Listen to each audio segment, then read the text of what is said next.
Good morning. Next topic है हमारे पास natural history of diseases. Natural history of diseases. पिछले टॉपिक में आपको बताया था कि जो भी डिजीज अक्कर होती है किन तीन फैक्टर्स के ऊपर होती है, एनवायरनमेंट, एजेंट एंड होस्ट। ये आप जरूर इसको याद रखिएगा, ये आगे जाके बहुत हेल्प करेगा। Disease occur as a result of complex interaction between the causative agent, host and environment. The study of complete details about the course of the disease from the earliest stage of pre-pathogenesis to its termination as recovery. The natural history of disease is studied in following two heads: pre-pathogenesis phase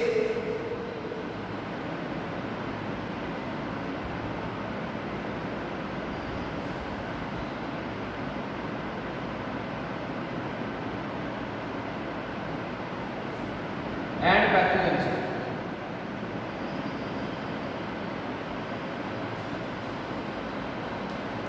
pre pathogenesis phase नाम से थोड़ा hint मिल रहा है आपको। Pre का मतलब before. This is the time period या this is the period before the onset of disease in man. ठीक, before the onset of disease, disease जब एंटर करने लगती है बॉडी के अंदर, मैन के अंदर, ह्यूमन के अंदर, इंडिविजुअल के अंदर, उससे पहले, before the causative agent has not yet entered man. अभी जो कॉजेटिव एजेंट है वो भी एंटर नहीं हुआ ह्यूमन बॉडी में, होस्ट में एंटर नहीं हुआ, इसलिए इसको प्री पैथोजेनेसिस फेज बोला जाता है। But the factors which favor its interaction with the human host are already present in the environment। लेकिन जो डिजीज अक्कर होने के लिए जो भी रिक्वायरमेंट रहती है, जो कि फैक्टर्स फेवर रहते हैं इंटरेक्शन ह्यूमन होस्ट से होने के लिए, वो इन्वायरमेंट में आ चुके हैं। समझ रहे हैं बात? जो होस्ट है, जो ह्यूमन बॉडी के अंदर जाना है, वो इन्वायरमेंट के अंदर आ चुका है, लेकिन अभी ह्यूमन बॉडी में एंटर नहीं किया। The mere presence of agent, host and favorable environment factors in the pre-pathogenous period is not enough to initiate the disease in man. To initiate a disease process in man, interaction of agent, host and environment is required. इन तीनों की interaction होना बहुत ज़रूरी है तो ही disease होगी। नहीं तो ये इन्वायरमेंट में तो प्रेजेंट है, ये भी प्रेजेंट है, ये भी प्रेजेंट है, लेकिन आपस में इंटरेक्शन होना बहुत ज़रूरी है तीनों का अगर डिजीज होगी। तो ज़रूरी नहीं है होनी चाहिए, ऐसे ही ठीक है सभी। सेकेंड आता है आपका पैथोजेनेसिस फेज। तो द प्री पैथोजेनेसिस फेज ये है pathogenesis phase. This phase begins with the entry of positive agent into man. इसमें क्या है, जो पॉजिटिव एजेंट है वो मैन के अंदर एंटर कर गया। इस केस में एंटर, बिगिनिंग ही यही है कि वो एंटर कर चुका। The agent has to multiply to attain the population enough to induce tissue damage and physiologically changes. The time during which no signs and symptoms of the disease are observed is known as incubation period. In infectious disease, incubation period is followed by early pathogenesis and late pathogenesis. The pathogenesis phase may be modified by immunization and chemotherapy। ठीक है, ये जो है ये modify किया जा सकता है पैथोजेनेसिस फेज कैसे, बाय इम्यूनाइजेशन या उनकी इम्यूनिटी बढ़ा के या फिर chemotherapy. In chronic diseases example hypertension, cancer etc. the early pathogenesis is referred as pre-symptomatic phase because during this phase there is no manifestations of disease। उसके बाद हम इनके बारे में पढ़ेंगे, डिजीज एजेंट, होस्ट, इन्वायरमेंट। ठीक है, ये कैसे कैसे फैक्टर्स इफेक्ट करते हैं। सबसे पहले हम पढ़ेंगे disease agent. Disease agent, the first link in the chain of the disease transmission is a disease agent.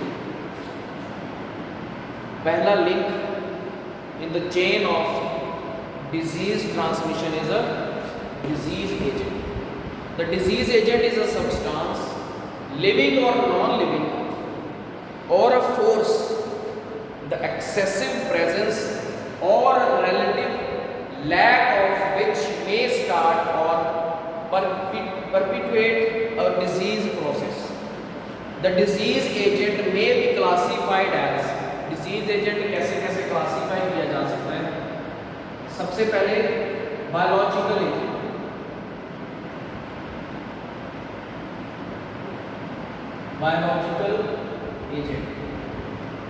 उसके बाद न्यूट्रिएंट,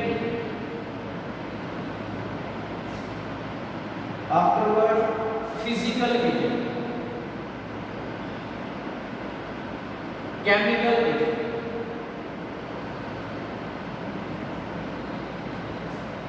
उसके बाद आपको mechanical agent,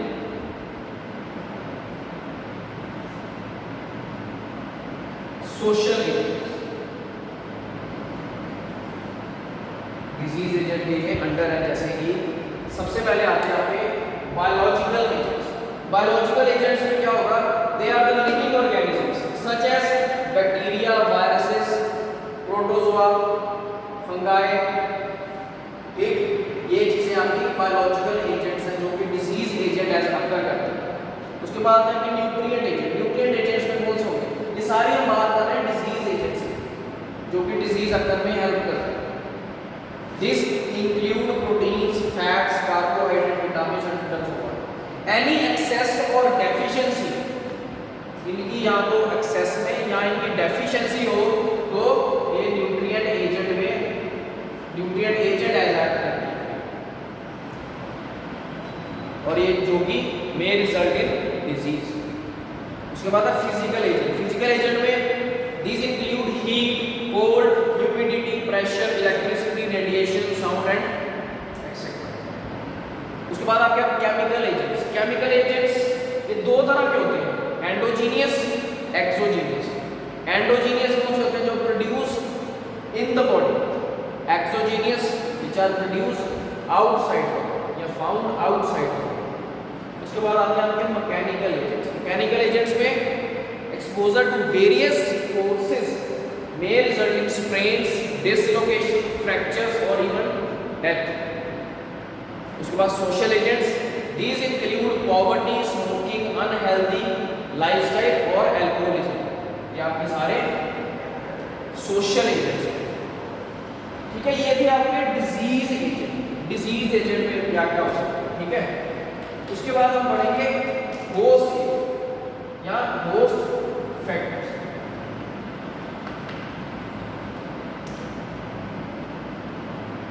host factors.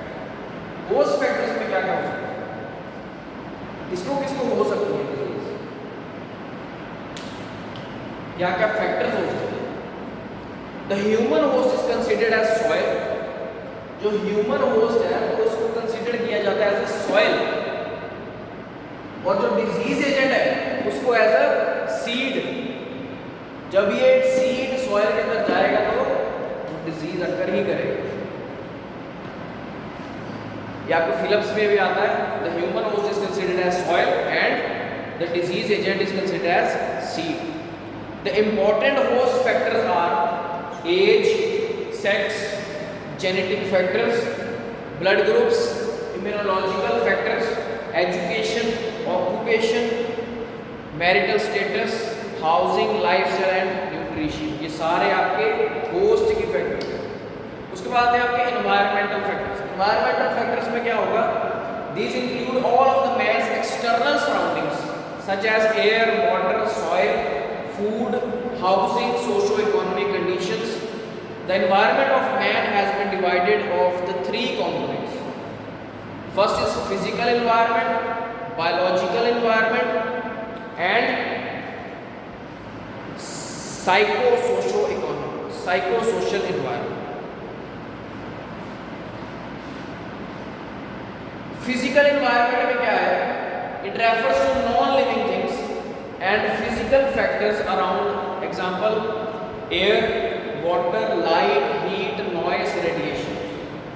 Urbanization and industrialization has created problems such as air pollution, water pollution, noise pollution and radiation hazards. All these pollution produce a variety of diseases. ये सभी को पता है. Improvement in the physical environment better leads to better health. उसके बाद आता है आपका biological environment. Biological environment में it refers to living things which surround man, including man himself. Which surround man, including man himself. Man भी तो surroundings में आता है. The living things are the viruses. पिछले में क्या था? नॉन लिविंग थिंग्स, जिसमें इंडस्ट्रियल के, ठीक है, air, water, soil, noise, radiations both. अब इसमें क्या है? Living things. लिविंग थिंग्स में कौन सी होंगी? Virus, bacteria, fungi, insects, rodents, animals and plants. Some of them act as disease producing agents. Control of living things can protect the health of individual and community. अगर इनको हम control कर सकते हैं लिविंग थिंग्स को, तो हम diseases और health of individual and community को भी रोक सकते हैं.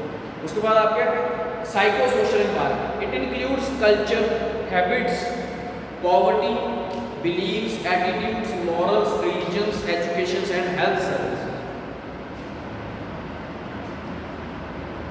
The favorable social environment can improve health, while poverty, urbanization, migration, exposure to stressful situations or lifestyle may produce feelings of anxiety, depression, anger, which may be accompanied by physical symptoms such as headache and sweating, etc. ठीक, ये थे आपके disease agent, host agents या host factors और environmental factors. ठीक, यह था आपका second chapter of health education. Thank you.